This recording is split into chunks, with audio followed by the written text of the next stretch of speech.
Buying your first rental property can feel overwhelming, but what if I told you it doesn't have to be?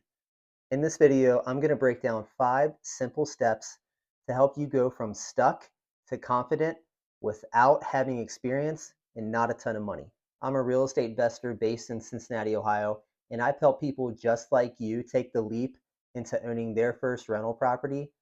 I started out with limited time and limited resources, so if I can do it, you can too.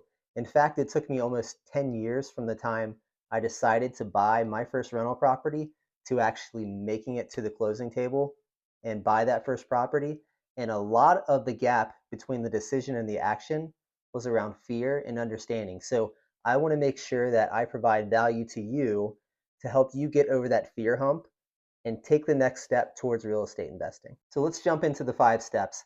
Step number 1 is get clear on your goal.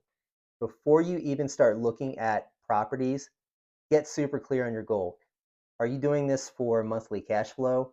Are you doing this for long-term appreciation, the property value increasing over time? Or do you want to eventually replace your income? Knowing your why will guide every decision you make, from the type of property you buy to how you finance it. Step number 2 is to get your finances in order. So before you start looking at properties, I would recommend reaching out to lenders and mortgage brokers to understand your financing options. Maybe you qualify for a conventional loan, maybe you qualify for an FHA loan. Talk to them about the different financing options you have from a traditional lending standpoint. I would also reach out to private money lenders. You can do this by doing a simple Google search. So don't always assume that you have to put 20 or 25% down and go the traditional banking route. For me, buying my first rental properties looked like putting 20 and 25% down.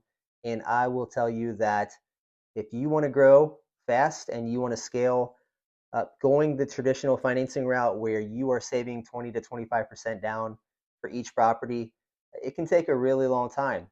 It's not as scalable. So you might need to go to a different financing option route from a private lender. Maybe it's raising private capital. But just know that there are other options outside of traditional financing. Step number 3 is choosing the right market. Don't just go chasing the hottest market that's on YouTube. You want a market that's landlord friendly, has good population growth, job stability, rental demand. For most people, this looks like investing in your backyard or somewhere that you understand well. Step number 4 is analyzing deals. The numbers don't lie, so learn to run them. You want to make sure that your rent that you collect from the tenants is more than your expenses and more than your mortgage and leaves you with positive cash flow at the end of every month. You can use tools like the Bigger Pockets calculator or just a simple spreadsheet. I also have a rental property analyzer in the description box below. But at the end of the month, you want to make sure that your rent covers your expenses, it covers your mortgage, and you are making positive cash flow. Step number 5 is to make the offer. And here's the truth, your first deal is probably not going to be a home run, but we learn by doing. Once the numbers work, make that offer. Have your team in place, your agent, your lender, your contractor, and just take the next step. Most people never invest because they never start. Hey, if this video helped you, be sure to like and subscribe to the channel. I'm dropping videos every week to help you build your rental income and wealth for you and your family. And be sure to drop a comment below with your biggest question or a fear that you have around getting started.